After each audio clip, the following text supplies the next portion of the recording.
Defend our democracy and save our country. స్ట్రేట్గా మోదీ గారికి మేము అడుగుతున్నాం, ఫస్ట్ సోనం వాంగ్చుక్కి రిలీజ్ చేయి, ధర్మేంద్ర ప్రధాన్ రిజైన్ చేయి, ఎవర్ సూసైడ్లో 21 మంది చనిపోయినారు, ₹1 కోటి.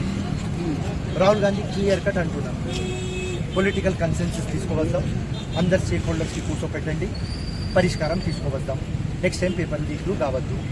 ఇవాళ ప్రొసీజర్ ఏమున్నది అంటే సెంటర్ సెంట్రిక్ ఉన్నది, స్టూడెంట్ సెంట్రిక్ లేదు, ఫ్లెక్సిబుల్ లేదు, సెక్యూర్ లేదు.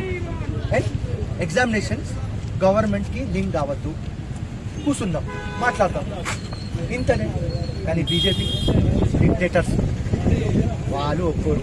అరే అన్న, జీవితంలో ఎవరు దేవుళ్ళు కాదు, అందరు మనుషులే, తప్పు అవుతుంది, మీతో తప్పు అయింది, లక్షల స్టూడెంట్స్ ఫ్యూచర్ స్టేక్ మీద ఉన్నది, ఇంతమంది చనిపోయినారు, మీరు మొన్న లాఠీ చార్జ్ చేస్తారు. ఎట్లా కనిపిస్తున్నది? ఆ జలియన్ వాలా బాగా కనిపిస్తుంది. లాఠీ చార్జ్ చేస్తారు, టియర్ గ్యాస్ చేస్తారు, వాటర్ కెనల్స్ చేస్తారు. సో ఇది డెమోక్రసీ. రాహుల్ గాంధీ గారు, ప్రియాంక గాంధీ గారు మోదీ ఇంటి ముందుకు వెళ్ళి వాళ్ళు ధర్నాకు కూర్చున్నారు. ఇలా చేస్తే సమస్యలు ఉన్న పరిష్కారం అవుతాయి, ఏదైనా శాంతియుతంగా చేయాలి, ఇట్లా ఇళ్ల మీదకి వచ్చేస్తే కుదురుతుందని చెప్పి బీజేపీ వాళ్ళు అంటున్నా ఉన్నారు. పార్లమెంట్లో వినరు, రాజ్యసభలో వినరు, ప్రెస్లో చెప్పిన తర్వాత కూడా చెవులు మూసుకుంటారు.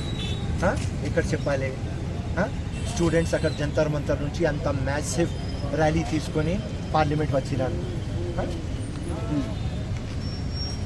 ఏది మోదీ గారికి అర్థమవుతలేదు. నేనే కింగు అంటున్నా, డిక్టేటర్.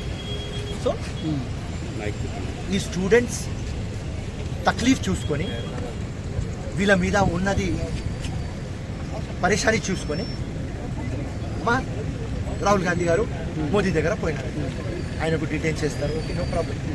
ఇది మొత్తం లోకం చూస్తున్నది కదా, మొత్తం లోకం ఏమంటుంది, ఇండియా